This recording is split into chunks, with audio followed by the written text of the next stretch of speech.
Hello friends, कैसे हैं आप लोग। हमारे YouTube channel study with expert में आप लोगों का स्वागत है। फ्रेंड्स, आप लोग ज़्यादा से ज़्यादा हमारे यूट्यूब चैनल को लाइक कीजिए, शेयर कीजिए, सब्सक्राइब कीजिए। आज मैं करंट अफेयर के कुछ इम्पोर्टेंट प्रश्न लेकर के आया हूँ। ये दृष्टि की मैगजीन है, जुलाई 2024 के, उसी में प्रश्न दिए हुए हैं। ये प्रश्न जो है करंट अफेयर के यूपीपीएससी या यूपीपीएससी आरओ का जो एग्ज़ाम होने वाला है उसके लिए बहुत ही महत्वपूर्ण है। दोस्तों देखिए, ज़्यादा से ज़्यादा रिवाइज कीजिए, अपने नोट्स बनाइए। कोई भी टॉपिक रटना नहीं है। जो भी टॉपिक थोड़ा लेंदी हो, है ना, या प्रॉब्लम हो, उसको बार बार पढ़िए, है ना। रटना नहीं, बार बार पढ़िए। देखिए ऑटोमेटिक वो जो है आपके माइंड में, है ना, उसके पिक्चर बन जाएगा। लेकिन बार बार पढ़िए, रटना नहीं है ना। एक बार, दो बार, तीन बार पढ़िए, एक हफ्ता कंटिन्यू देखिए, याद होता है कि नहीं। ठीक है फ्रेंड्स, तो चलिए टाइम को ना वेस्ट करते हुए टॉपिक पे आते हैं। पहला प्रश्न कह रहे हैं, हाल ही में केंद्रीय यूनानी चिकित्सा अनुसंधान परिषद CCRUM ने अनुसंधान दवा मानकीकरण सहित अन्य जानकारी आदान प्रदान करने हेतु उत्तर प्रदेश किस विश्वविद्यालय के साथ समझौता किया है। तो वो विश्वविद्यालय अलीगढ़ मुस्लिम विश्वविद्यालय। हाल ही में विश्व मौसम विज्ञान संगठन WMO द्वारा जारी एशिया महाद्वीप में जलवायु की स्थिति 2023 रिपोर्ट के संबंध में निम्नलिखित कथनों पर विचार कीजिए। यह वर्ष 2023 में एशिया में 79 चरम मौसमी घटनाएं घटित हुई, जिसके कारण 20,000 से अधिक लोगों की मृत्यु हुई है। बाढ़ और तूफान के कारण वर्ष 2023 में एशिया में सबसे अधिक मौतें और साथ ही आर्थिक हानि हुई है। तो कौन सा कथन या से सही है? तो केवल दूसरा सही।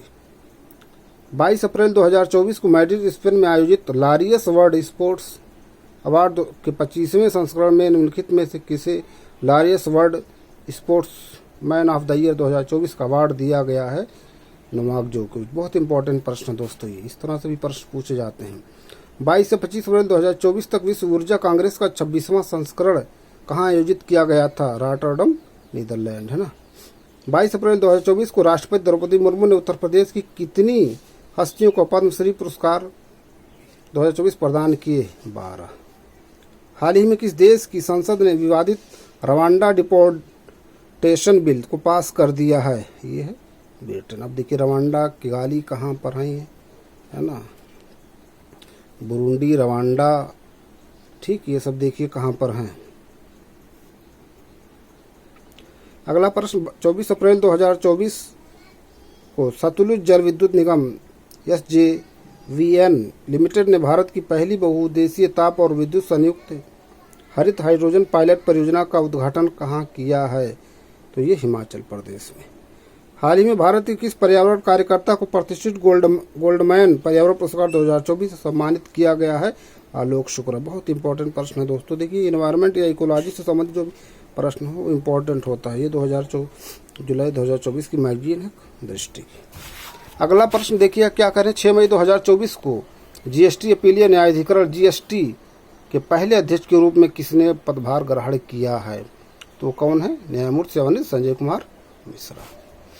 हाल ही में भारतीय सेना वायुसेना ने चीन की सीमा पर निगरानी हेतु उत्तर प्रदेश के किन 2 हवाई अड्डों पर MQ-9B प्रीडेटर ड्रोन की तैनाती की है? सरर, सावा और गोरखपुर। बहुत इंपॉर्टेंट है ये प्रश्न। ठीक है दोस्तों, 3 मई 2024 को रिपोर्टर्स सेंस फ्रंटियर्स RSF या रिपोर्टर्स विदाउट बॉर्डर्स द्वारा जारी विश्व प्रेस स्वतंत्रता सूचकांक 2024 में 180 देशों में भारत का कौन सा स्थान है? 159। हाल ही में खगोलविदों ने हमारी आकाशगंगा में पृथ्वी का दूसरा सबसे निकटतम विशाल ब्लैक होल की खोज की है, जिसका नाम रखा गया है गैया BH3। इंपॉर्टेंट प्रश्न है दोस्तों ये। 13 मई 2024 को भारत और ईरान ने चाबहार पोर्ट समझौता पर हस्ताक्षर की। समझौते के तहत कितने वर्षों के लिए चाबहार पोर्ट का प्रबंधन भारत को सौंपा गया है? 10 वर्ष। तो चाबहार पोर्ट कहाँ? ईरान में। हाल ही में संयुक्त राष्ट्र महासभा ने न्यूयॉर्क में आयोजित महासभा की 80वीं बैठक में किस तिथि को विश्व फुटबॉल दिवस घोषित किया है? 25 मई को। इम्पोर्टेंट देखिए, हाल ही में दुबई में आयोजित अंडर 20 एशिया कप में 3000 मीटर दौड़ में कांस्य पदक जीतने वाले उत्तर प्रदेश के विकास बिंद का संबंध किस जिले से है? तो उनका संबंध भदोही से है। हाल ही में यूनेस्को के memory of the world Asia Pacific regional register में शामिल किए गए कालजयी रचना सहृदय लोकन के रचयिता हैं पंडित आचार्य आनंदवर्धन। 6 से 7 मई 2024 को भारत और भूटान के बीच 5वें संयुक्त सीमा शुल्क समूह JCC की बैठक कहाँ आयोजित की गई थी? तो ये लद्दाख में हुआ। अगला प्रश्न, हाल ही में भारत की पेटेंट डिजाइन और ट्रेडमार्क महानियंत्रक CGPDTM के कार्यालय ने गुजरात के कच्छ अजरख को भौगोलिक संकेतक GI प्रमाण पत्र प्रदान किया है। कच्छ अजरख है कपड़ा शिल्प, है ना। इस तरह से भी प्रश्न पूछे जाते। हाल ही में इदासीसा नोंगरांग को उत्तर पूर्व के किस राज्य की पहली महिला पुलिस महानिदेशक DGP नियुक्त किया गया है? मेघालय। हाल ही में उत्तर प्रदेश राज्य सरकार ने साइबर अपराध की बढ़ती घटनाओं के जवाब में राज्य के कितने जिलों में साइबर पुलिस स्टेशन स्थापित करने का निर्णय लिया है? 57। हाल ही में किन 2 देशों ने हाइपरसोनिक मिसाइलों के लिए संयुक्त रूप से इंटरसेप्टर विकसित करने के लिए एक समझौते पर हस्ताक्षर किए हैं? संयुक्त राज्य अमेरिका और जापान। विश्व रेड क्रॉस दिवस, जिसे वर्ल्ड रेड क्रॉस या रेड क्रिसेंट डे के नाम के रूप में भी जाना जाता है, 8 मई को इम्पोर्टेंट है। हाल ही में memory of the world committee for Asia and the Pacific की 10वीं बैठक कहाँ आयोजित की गई? उलान बटोर, मंगोलिया। 6 मई से 10 मई 2024 तक United nation forum on forest UNFF का 19वां सत्र आयोजन कहाँ किया गया था? तो ये न्यूयॉर्क, संयुक्त राज्य अमेरिका में। 25वां प्रश्न है, अप्रैल 2024 में राष्ट्रपति भवन में आयोजित नागरिक अलंकरण समारोह में राष्ट्रपति द्रौपदी मुर्मू ने उत्तर प्रदेश की किन 2 हस्तियों को चिकित्सा के क्षेत्र में पद्मश्री पुरस्कार 2024 सम्मानित किया है? तो राधा कृष्ण धीमान और राधे श्याम पारिक। 15 मई 2024 केंद्रीय गृह सचिव अजय कुमार भल्ला ने दिल्ली में नागरिकता संशोधन कानून CAA के तहत पहली बार कितने लोगों को भारत की नागरिकता प्रमाण पत्र सौंपे? 14 लोगों को। विंडफॉल टैक्स के संदर्भ में निम्नलिखित कथनों पर विचार कीजिए। विंडफॉल टैक्स किसी विशेष कंपनी या उद्योग को हुए अप्रत्याशित बड़े मुनाफे पर लगाई गई उच्च कर दर है। सरकार हर 10 दिन पर विंडफॉल टैक्स रिव्यू करती है। केवल पहला सही। 29 अप्रैल 2024 को प्रसिद्ध कलाकार राजा रवि वर्मा की 176वीं जयंती के अवसर पर उनकी जिस प्रतिष्ठित पेंटिंग की प्रथम वास्तविक प्रति का अनावरण किया गया है वो है इंदु लेखा। बहुत इंपॉर्टेंट प्रश्न है।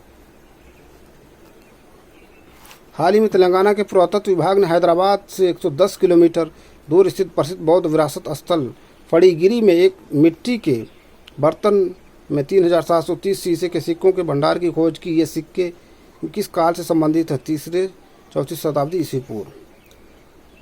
24 से 27 अप्रैल 2024 तक दुबई में आयोजित जूनियर एशियन चैंपियनशिप में पुरुषों की हैमर थ्रो प्रतियोगिता में स्वर्ण पदक जीतने वाले उत्तर प्रदेश के हर्षित कुमार का संबंध है अमरोहा जिले से। 26 अप्रैल 2024 को सार्वजनिक उद्यम विभाग ने भारतीय नवीकरणीय ऊर्जा विकास एजेंसी लिमिटेड इरिडा को नवरत्न का दर्जा दिया है। इसके साथ ही भारत में नवरत्न सार्वजनिक क्षेत्र के उपक्रमों की कुल संख्या है कितना? 17। हाल ही में जारी विश्व वन्यजीव अपराध रिपोर्ट 2024 के 3रे संस्करण के अनुसार दुनिया भर में अवैध पशु व्यापार में सर्वाधिक हिस्सेदारी किसकी है? गैंडे के सींग की। हाल ही में नेप्टिस फिलारा नामक एक दुर्लभ तितली की प्रजाति भारत में पहली बार किस अभ्यारण्य में खोजी गई है? टेल वैली वन्यजीव अभ्यारण्य। अब देखिए टेल वन्य कहाँ पर है ये, ठीक है। टेल वैली वन्यजीव अभ्यारण्य सर्च कीजिए कहाँ पर है। दीपोर, भद्रा, किशनपुर। हाल ही में शोधकर्ताओं ने विश्व के सबसे गहरे ब्लू होल की खोज की है जो स्थित है चेतुमल खाड़ी में। अब चेतुमल खाड़ी कहाँ है ये भी देखिए। अगला प्रश्न देखिए, कह रहे हाल ही में यमुना एक्सप्रेसवे से औद्योगिक विकास प्राधिकरण ईडा ने आवासीय भूखंड मालिकों के अनुमोदन के लिए अपनी भवन योजना ऑनलाइन जमा करने में सक्षम बनाने वाली प्रणाली शुरू की है जिसका नाम है building plan management system. D option देख रहे हैं, ये यूपी स्पेशल का इम्पोर्टेंट है। हाल ही में स्पेस कंपनी ब्लू ओरिजिन के 7वीं ह्यूमन स्पेस फ्लाइट NS-25 से स्पेस में जाने वाले पहले भारतवंशी टूरिस्ट हैं गोपी थोटापुरा। इम्पोर्टेंट प्रश्न ये भी है। 17 मई 2024 को थाईलैंड में आयोजित फीफा की 74वीं कांग्रेस मीटिंग में 2027 में होने वाली 10वीं FIFA women's football world cup की मेजबानी किस देश को दी गई है? ब्राजील को। हाल ही में जारी विश्व आर्थिक मंच WEF के यात्रा एवं पर्यटन विकास सूचकांक रिपोर्ट 2024 में भारत किस स्थान पर है? 39वें। हाल ही में विमोचित hold on to your dreams नामक पुस्तक के लेखक हैं रस्किन बॉन्ड। 22 मई 2024 को मीडिया से मिली जानकारी के अनुसार उत्तर प्रदेश में गेहूं खरीद के मामले में कौन सा जिला प्रदेश में पहले स्थान पर है? मुरादाबाद। इनमें में से कौन सी सही सुमेलित नहीं है? तो ये विश्व तंबाकू निषेध दिवस 29 मई नहीं 31 मई। हाल ही में सार्वजनिक सेवा श्रेणी में निम्नलिखित में से किसे प्रतिष्ठित पुलित्जर पुरस्कार से सम्मानित किया गया है? वो है प्रोफेसर पब्लिका। 30 अप्रैल 2024 को भारतीय नौसेना के 26वें नौसेना अध्यक्ष के तौर पर पदभार संभालने वाले अधिकारी हैं वाइस एडमिरल दिनेश कुमार त्रिपाठी। हाल ही में प्रकाशित भारतीय रिजर्व बैंक की नई बुलेटिन के अनुसार चालू वित्त वर्ष की पहली तिमाही में भारत की आर्थिक वृद्धि दर अनुमानित 7.5%। हाल ही में जारी प्रतिष्ठित अंतर्राष्ट्रीय पत्रिका फोर्ब्स की एशिया 30 अंडर 30 की सूची में उत्तर प्रदेश के 23 वर्षीय कोषाग्र जैन को भी स्थान मिला। कोषाग्र जैन मूलतः निवासी हैं कानपुर के। 13 मई 2024 को साहित्य में नोबेल पुरस्कार विजेता एलिस मुनरो का निधन हो गया। वे किस देश के निवासी थे? कनाडा। इस तरह से भी प्रश्न पूछा जा रहा है। 19 मई 2024 को चिली के निकोलस जैरी को हराकर इटालियन ओपन 2024 के पुरुष एकल का खिताब किसने जीता? Alexander Zverev junior. 10 मई 2024 को अंतर्राष्ट्रीय क्रिकेट से संन्यास लेने की घोषणा करने वाली न्यूजीलैंड के विस्फोटक बल्लेबाज कॉलिस मुनरो हैं। हाल ही में उद्योग और आंतरिक संवर्धन विभाग ने मसौदा विस्फोटक विधेयक 2024 तैयार किया। यह विधेयक प्रतिस्थापित करेगा विस्फोटक अधिनियम 1984 को। हाल ही में भारत के किस महारत्न केंद्रीय सार्वजनिक क्षेत्र उद्यम को प्रतिष्ठित ATD बेस्ट अवार्ड 2024 सम्मानित किया गया है? पावर ग्रिड को। तो दोस्तों, ये कुछ इंपॉर्टेंट प्रश्न थे करंट अफेयर से संबंधित, उस पर हमने चर्चा किया। हम अपने अगले वीडियो में अगले टॉपिक कुछ नए प्रश्नों के साथ आप लोगों से मिलते हैं। तब तक आप लोग हमारे YouTube चैनल को लाइक कीजिए, शेयर कीजिए, सब्सक्राइब कीजिए। Thank you friends.